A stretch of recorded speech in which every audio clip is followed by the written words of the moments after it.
The back line has been really impacted by injuries this season. How has that kind of just affected your game and just what you've seen out on the field?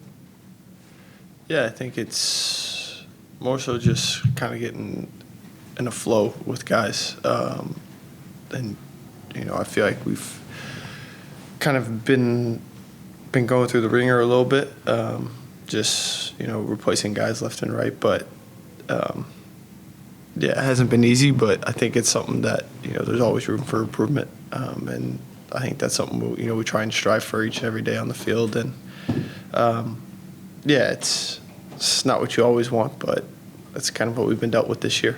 Your coach said it's something he's never experienced in his career, just the amount of injuries you guys have had this season. Is that something you can agree with? Yeah, definitely. It was a first for me. It was, I know a lot of guys. It's, the same for them, and we're all kind of dealing with it in different ways. And yeah, it's never what you want in the season, but it's something that we've gotten to this point with all these injuries. To still have a chance to do something special with this season. So I think we just all need to rally around each other and kind of have that final push. You kind of mentioned it, but what is it like having the 3rd to 8th seed in the Eastern Conference being separated by 3 points and just so much meaning being in these last few games? Yeah, I think it allows this fall weather kind of gets it going with allowing the playoffs to start a little bit earlier than what I feel like is normally like. So yeah, it's fun. Like this is why you play. It's for games like this that mean so much more than just a game in the middle of the season. Obviously those games are important, but with 3 games left in the season, knowing playoffs is right around the corner, it's a good time to start kind of getting that focus towards playoffs. And just where does your confidence stand in yourself? I know you talked a little about your mindset a little while back. Just where does it stand now going through the last games? Yeah, just I know what I'm capable of. I'm as confident as I can be. You got nothing to lose at this point in the season. It's do or die time, and you got to make plays to help the team win and to win trophies, and that's my mindset going forward. Patrick, when we talked to Coach yesterday, he was clearly a man who was still dealing a little bit with the news he'd received earlier in the week, and a leader who had already found some solutions he wanted to start working with to the issues of injuries. How does that help you as a player to make your own personal transition from where we were to where we're headed? Yeah, I think it's one that you just try and embrace it.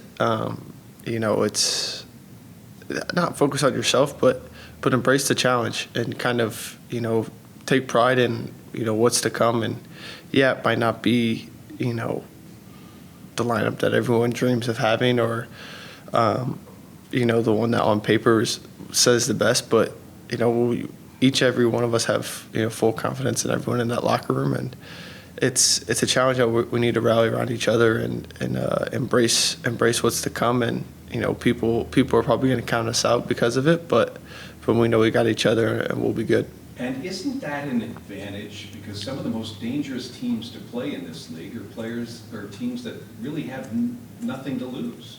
Yeah, for sure. It's something that it allows you to play free and not have to worry about expectations or anything. And so that's why I like obviously we love all of our players healthy, of course, but like where we're at with 3 games left in the season, let's just go out there, let's play free, let's enjoy, let's play for each other, and let's see what happens. Crew Feud's new edition came out this week. Is that a blast for you guys to put that together? Yeah, it is. This was my first one to be a part of, and hopefully I can be a part of many more because, yeah, Evan does a great job, of course, but I think just the guys and the questions and it's just all good fun. It's an hour of good fun. Do you understand how it gives supporters a behind-the-scenes look at just how close you all look? Yeah, Honestly, I think they could do a lot more with it. They cut some good clips out of Evan, coming at me or coming at Cheva or Stevie, but yeah, it's awesome to kind of give the fans the behind the scenes look of how we are as a team in the locker room. What is it about Evan Bush that he no longer holds back? I saw him, John, with the Toronto assistant trainer the other night after the game about where the Toronto players were doing their cool down. I mean, he does not give up a fight. No, he doesn't. He's not like our dad, but he's got our backs, and I appreciate him so much. But yeah, he's an awesome guy to have in the locker room. He doesn't hold back, which he's talked about that. He's kind of adapted throughout his career because I don't think he was like this too much in Montreal. Thank you, Patrick. Patrick, can you take us through the arc of your injury situation this year and what you went through, and obviously it impacted national team as well, and how you came out of it, if you know what I'm asking. Just trying to wrap my head around what all these guys are going through, and you have to go through something similar. Yeah, it's never easy. Obviously, this was my first one, so like substantial injury where I was out for some time. So for me, it was more so dealing with the mental side of things on the day-to-day. Coming in, make sure I'm doing my work on the training table, but also taking care of myself off the field. What I'm putting in my body and how I'm responding to that, but also just seeing the team go through challenges, and you feel like you're missing out on them a little bit. As much as you're around the team and stuff, you want to be on the field, you want to be on the bench or whatever, going to war with these guys. So you kind of have a little bit of a chip on your shoulder, a little bit of hunger that you miss out on just from sitting back and watching, but also gives you a perspective of where the team's going, where the team's headed, and allows you to kind of just embrace it all, and gives you a different perspective of what's all going on and how you can come back and help when you get healthy. Did you learn anything in the press box watching? Yeah, I think you see different things. I mean that euphemistically, like you got to step back. Yeah, I think you just see different areas of the game that that we can improve on, or that we do well.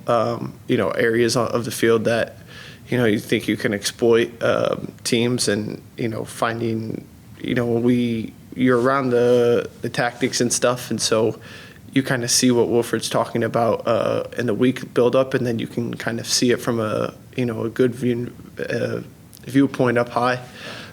So it just kind of allows not trust, but allows you to kind of take a step back and be like, okay, this is where we can improve. This is what we do well. This is, coaches' plans always are pretty accurate. So, it just kind of gives you a different viewpoint than being on the field. Did you ever say to him, come down from the top and say, what the hell are you doing over here? No, never. I trust him.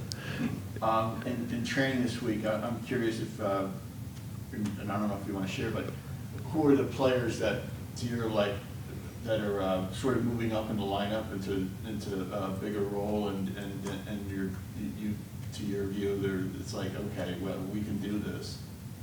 I think everybody. I don't think this is a one-man ship. I think everyone's got to take a step up with what's going on, just injury-wise within our team, and I think it's something that it's not just all one guy. It's on all 26 of us in the locker room to kind of rally around each other, the 20 on the match day roster to back each other, because it's not just going to be one guy that's going to win us games. It's going to be the whole team.